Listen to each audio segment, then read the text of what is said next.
오늘 여러분들과 함께 나눌 말씀 제목은 오늘도 크리스마스입니다. 여러분들은 자신의 족보에 대해서 잘 알고 계신가요? 아마 여기 앉아 계신 분들은 저보다 더 연배가 있으신 분들이 많은데 아마 족보에 대해서 굉장히 잘 아실 겁니다. 근데 사실 제 또래만 해도 자신의 족보에 대해서 아는 게 별로 없습니다. 제가 아는 저에 대한 족보는 단 한 가지 정보밖에 없습니다. 저는 경주 김씨로서 신라 왕족의 족보를 가지고 있습니다. 저는 왕의 자손입니다. 이거 하나밖에 모르는데요, 저는. 여러분들은 어떤 족보를 갖고 계신가요? 오늘 말씀은 계속해서 예수님의 족보에 대해서 나오고 있습니다. 하나님께서 아브라함을 선택하셔서 하나님을 섬기는 민족을 이루시고 또 그 민족의 자손을 통해 인류를 구원하실 예수님의 탄생까지의 족보를 다루고 있습니다.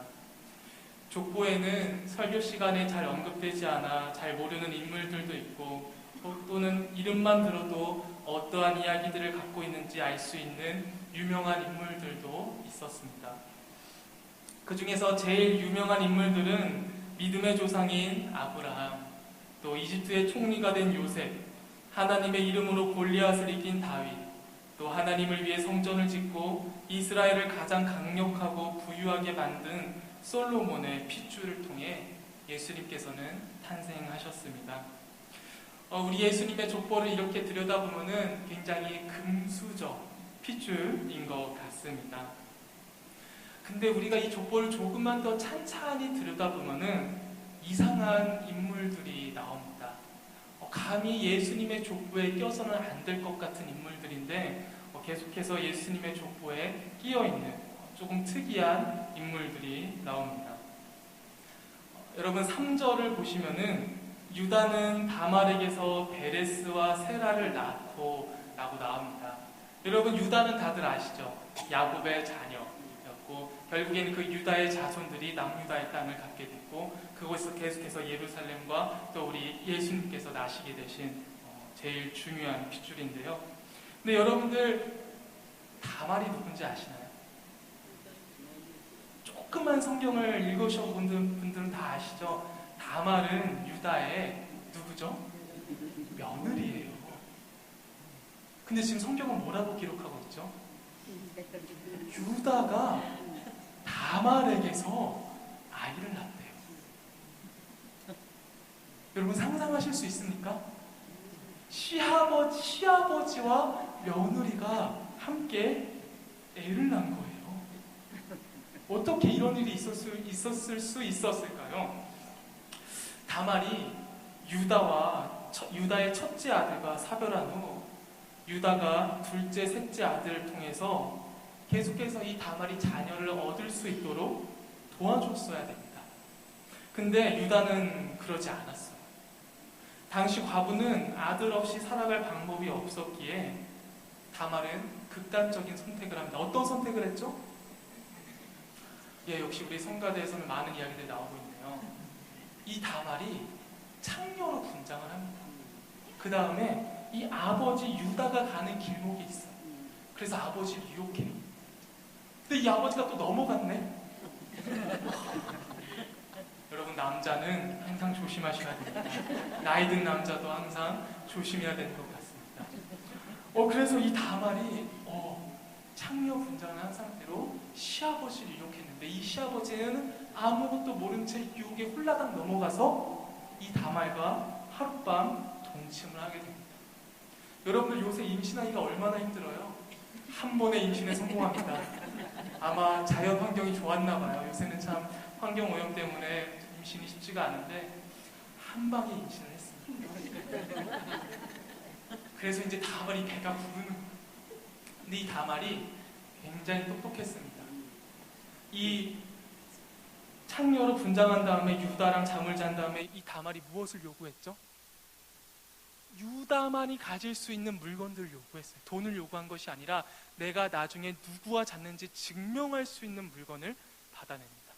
그래서 이 다말이 나중에 배가 불렀을 때 이제 사람들이 돌로 쳐 죽이려고 너 지금 과부가 왜 갑자기 배가 불렀냐 이랬을 때 나는 이 남자와 잠을 잤습니다.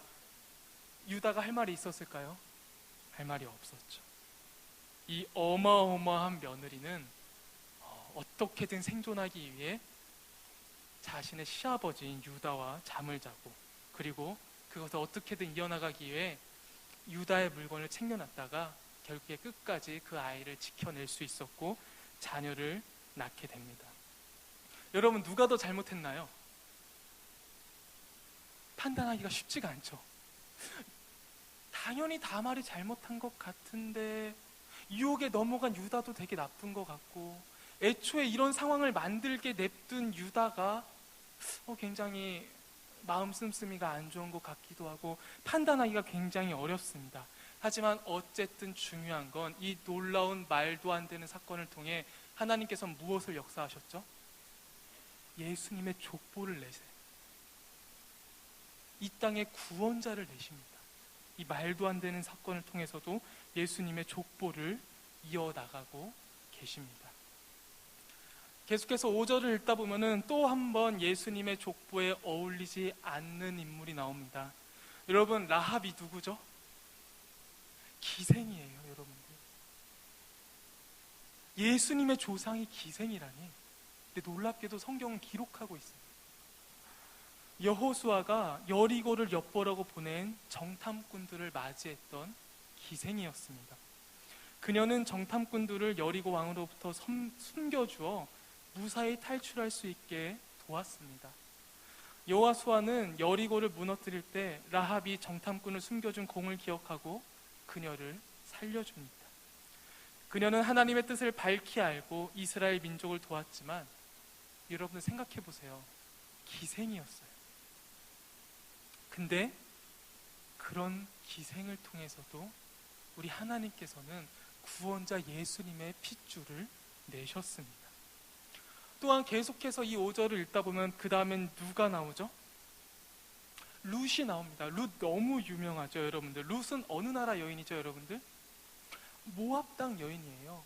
유대인들이 가장 싫어하는 사람이 누구죠? 이방인. 유대인들은 이방인을 굉장히 싫어합니다. 완전 배신자 수준이에요. 근데 이방인의 여인을 통해서 예수님의 핏줄을 이어나가십니다. 그 과정이 더 엄청납니다. 다 아시다시피 나오미는 룻의 엄마죠. 시어머니죠. 나오미는 모압 땅에서 두 아들을 모두 잃고 롯과 함께 베들레헴으로 돌아옵니다. 시어머니와 과부가 먹고 살 방법이 없어 이들이 택한 마지막 방법은 밭에서 수확하고 남은 이삭을 뒤에서 쫄쫄쫄 쫓아가면서 줍는 거예요. 수확한 사람들이 그냥 버리긴 아깝고 죽긴 힘든 것들을 이제 이 사람들이 와서 주워가서 먹고 사는 거죠. 그러다가 우연히 친척 중에 부유한 지주인 보아스를 만납니다. 이 부자를 만나자 시어머니가 무슨 생각을 했을까요? 저 남자다. 우리의 가족을 먹여 살릴 수 있는 사람은 저 남자야. 그래서 무엇을 준비하죠? 자기 하나밖에 없는 며느리, 그것도 나를 쫓아오겠다고 한 그 며느리를 이쁘게 씻깁니다. 예쁘게 씻겨서 기름칠도 해요. 기름칠도 해주고 예쁜 옷을 입힙니다. 그 다음에 무슨 짓을 하죠? 그 다음에 무슨 짓을 해요? 그 보아스가 눕는 방에 몰래 이불 밑으로 숨으라고 해요. 여러분, 의도하는 바가 뭐예요? 의도하는 바가 뻔하죠. 이런 스토리를 좋아하시는군요. 우리가 의도하는, 이 시어머니가 의도하는 바가 너무나도 뻔합니다. 하지만 다행히 보아스는 너무나도 젠틀했습니다. 그래서 그 자리에서 거사를 치르지 않고 친척들을 모아서 정식 절차를 다 밟습니다.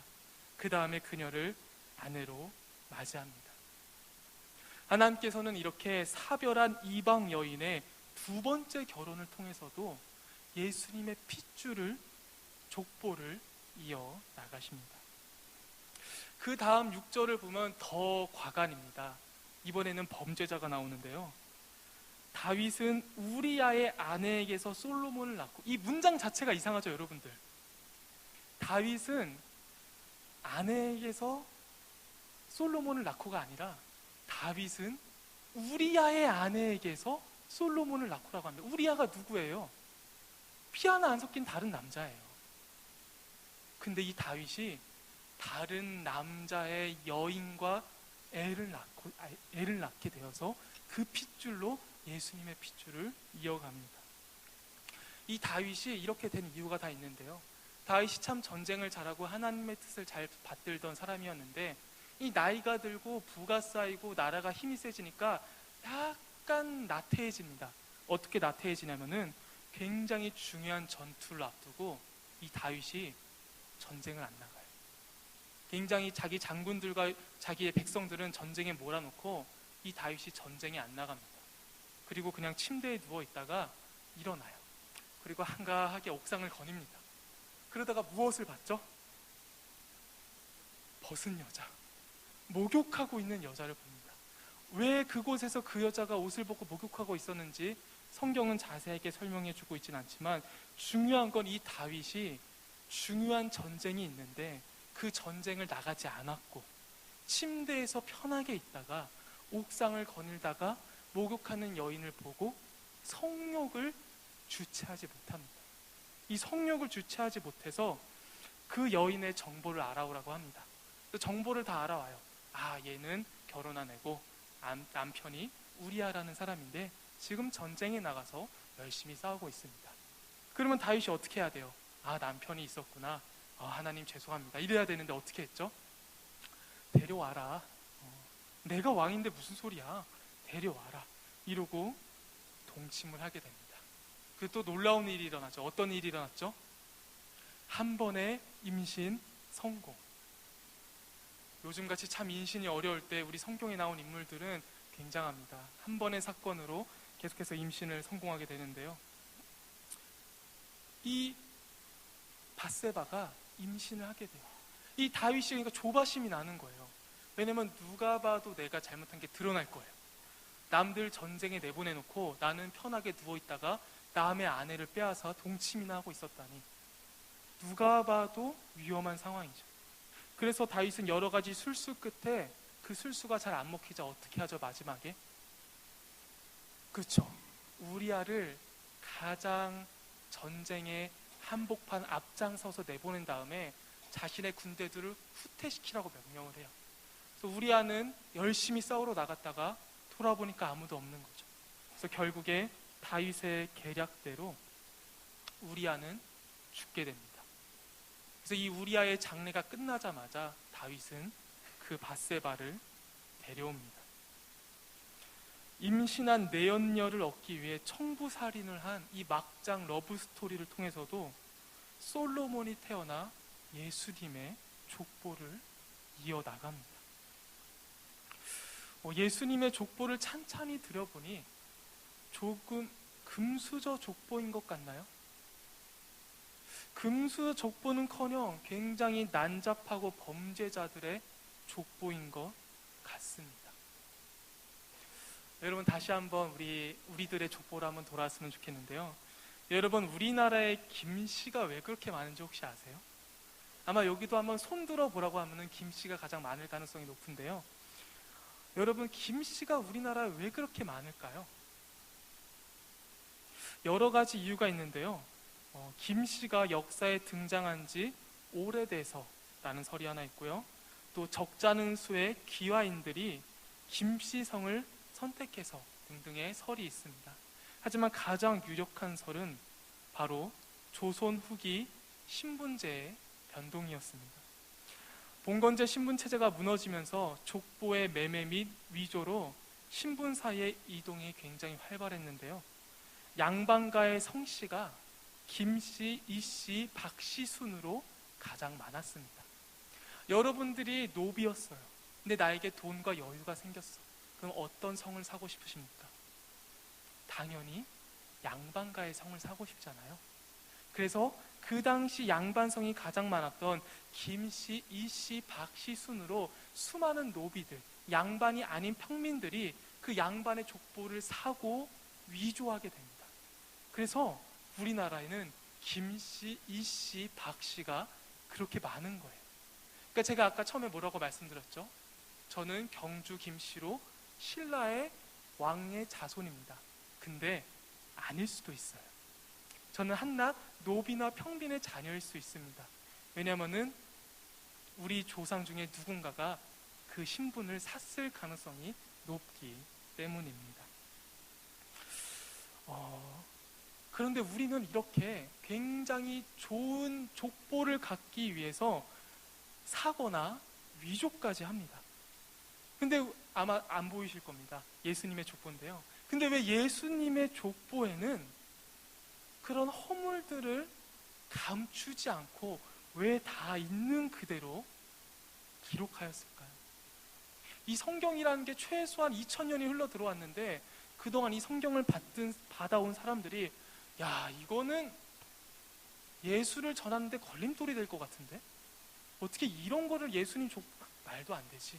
지워야 될 텐데 굉장히 말씀드리기 부끄러운 민낯들을 예수님의 족보에는 다 심어놓고 또 놀랍도록 마태복음 1장 1절부터 아예 복음서를 시작하는데 우리 예수님의 피는 이래라고 모든 것을 다 보여주고 마태복음이 시작됩니다. 왜 그랬을까요? 왜 예수님께서는 자신의 족보에 이런 허물들을 하나도 가리지 않고 다 드러내면서 예수님의 말씀 사역을 시작하였을까요? 마가복음과 빌립보서 말씀을 보면은 예수님께서는 원래 가장 높은 곳에서 찬양받기 합당하신 분이셨습니다. 하지만 우리 예수님께서는 그 가장 높은 자리를 버려두시고 사람의 모양으로 나타나사 자기를 낮추시고 십자가에 죽기까지 복종하셨습니다. 이것이 바로 빌립보서 2장에서 말하는 예수님의 마음이었고 예수님의 오신 이유였습니다. 예수님은 애초부터 굉장히 낮은, 가장 인간의 추악하고 더럽고 낮은 모습으로 오셔서 그런 낮은고 추한 자들을 살리기 위해 오셨습니다. 거만하게 왕으로 나타나서 사두개인 집안, 대제사장의 집안으로 태어나 금수저로 태어나서 높은 사람들과 어울리며 그들을 교화시키는 게 아니라 유대인들이 가장 싫어하는 세리와 죄인들과 남편이 계속 바뀌었던 우물에서 만났던 여인들, 그렇게 아무도 다가가려고 하지 않았던 그들, 가장 구원의 손길이 먼저 필요한 자들에게 손길을 내미고자 우리 예수님도 가장 안 좋고 추악한 사건들과 그리고 더럽고 힘든 마국간에서 태어나심으로써 아예 날 때부터 피부터 낮은 자의 모습으로 오셔서 그런 낮은 자를 섬기기로 하기 위해서 오셨음을 족보에서부터 드러내시는 거예요. 족보에서부터 드러내시고 날 때부터 알려주시고 만남 가운데 그것을 계속해서 말씀해 주고 계십니다. 내가 바로 가장 힘들고 어렵고 추악하고 모두가 싫어하는 이들을 내가 구원하기 위로 왔다. 하지만 예수님께서 한 말씀 더 하시죠. 이것을 더럽다고 생각하면서 멀리하는 너희들이 가장 더럽고 구원받아야 될 존재라고. 가장 높은 곳에서 가장 낮은 곳으로 오셔서 우리들의 죄를 모두 지시고 십자가에서 희생 제물이 되시는 것. 그래서 예수님께서는 족보부터 철저히 낮은 자들을 사용하셨고 태어나실 때도 여관에 누울 곳이 없어 마국간에서 나셨습니다. 예수님의 족보와 탄생을 통해 전달하고자 하는 메시지는 분명했습니다. 철저히 낮은 자의 모습으로 세상을 바꾸시는 하나님 나라의 법칙을 말씀하시기 위함이었습니다. 우리도 철저히 낮은 자의 예수님을 본받아 낮은 자의 모습으로 세상을 바꿔나가야 하는데 우리들의 모습은 어떻죠? 우리들의 기도 제목은 어떠한가요? 절대로 낮아지려고 하지 않고 누구보다 높아지려고만 합니다. 우리 예수님께서는 철저히 낮은 자로 오셔서 우리에게 그 낮은 자로 섬김을, 그 낮은 자로 섬김으로써 하나님의 나라를 세워가는 것을 온몸으로 족보로 태어나심으로 알려주셨는데 우리는 그것을 보려고 하지 않고 계속해서 높아지려고만 합니다. 마치 가장 낮은 곳으로 가시는 예수님을 따랐던 제자들이 서로 누가 높은 자라고 싸우는 제자들이 오늘날 우리들의 모습과도 같습니다.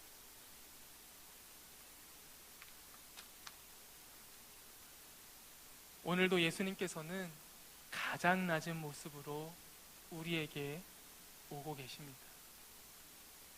우리를 구원하러 오신 것뿐만이 아니라 예수님께서는 구원이 필요한 사람의 몸으로 가장 낮은 모습으로 우리에게 오고 있습니다. 아마 오늘 여러분들의 사회생활 가운데서도 혹은 가정 안에서도 예수님께서 가장 낮은 모습으로 여러분에게 찾아왔을지도 모릅니다.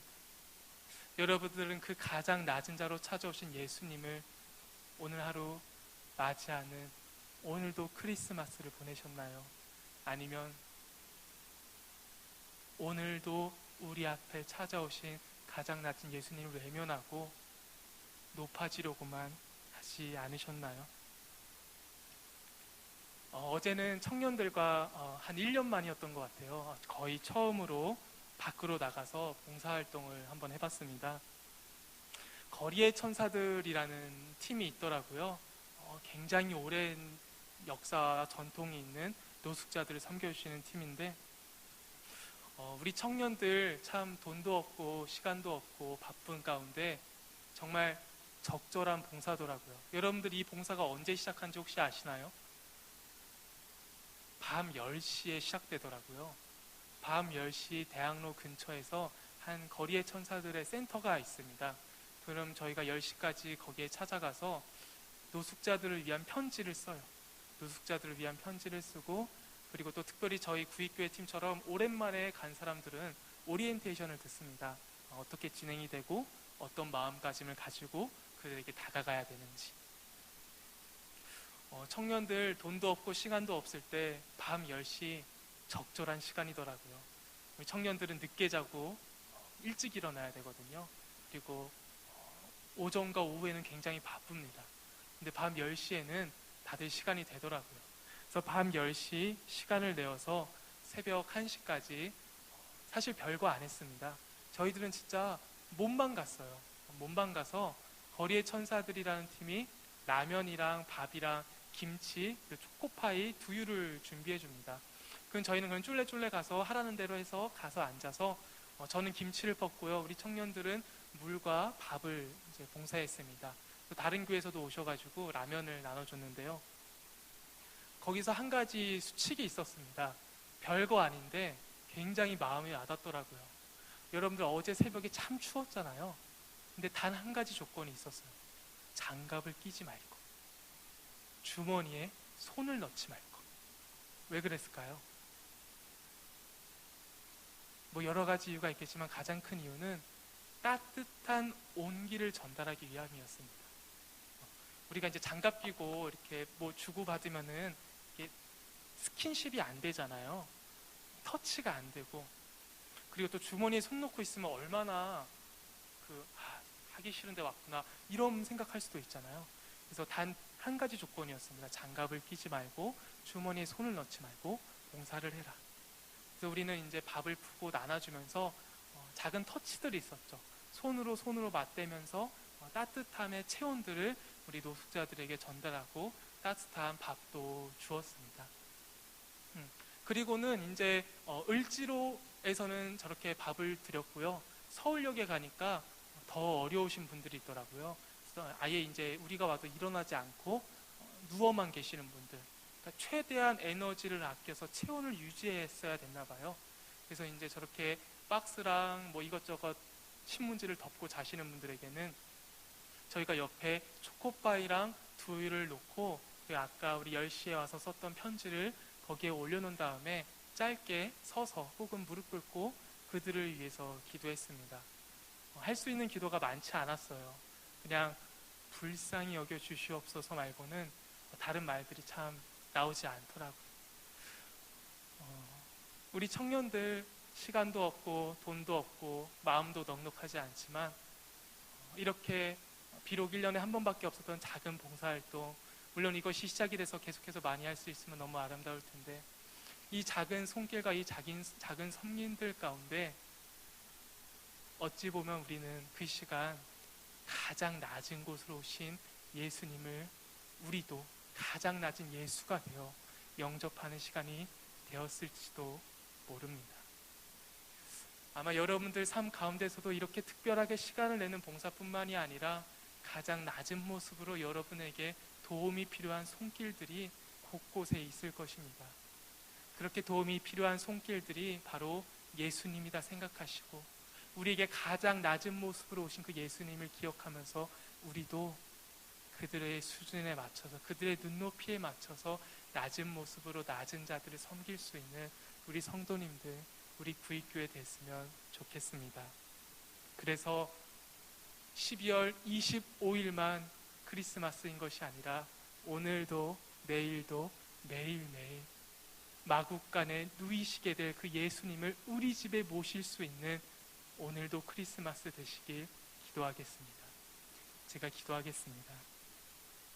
하나님 아버지, 오늘 예수님의 족보를 통해서 예수님께서 오신 이유를 다시 한번 확인할 수 있는 시간이었습니다. 우리 예수님께서는 낮고 낮은 모습으로 오셔서 낮은 자들을 섬기기 위해 오셨지만, 그 예수를 믿는 우리들은 절대 낮아지려고 하지 않고 계속해서 높아지려고만 하는 것 같습니다. 마치 예수님을 따르겠다고 했지만 서로 누가 높은지 싸웠던 그 제자들의 모습이 오늘날 우리 한국교회의 모습인 것 같습니다. 하나님, 불쌍히 여겨 주시옵소서. 오늘도 크리스마스, 예수님께서는 계속해서 우리에게 가장 낮은 모습으로 우리를 만나러 오고 계십니다. 그 예수님 우리도 기억하며 낮은 자의 예수님을 우리 삶으로 고백하며 낮게 누구보다 낮은 모습으로 예수님의 삶을 따라가며 하나님의 나라 하나하나 세워갈 수 있는 우리 성도님들, 구익교회, 한국교회, 세계교회 될 수 있도록 하나님 인도하여 주시옵소서.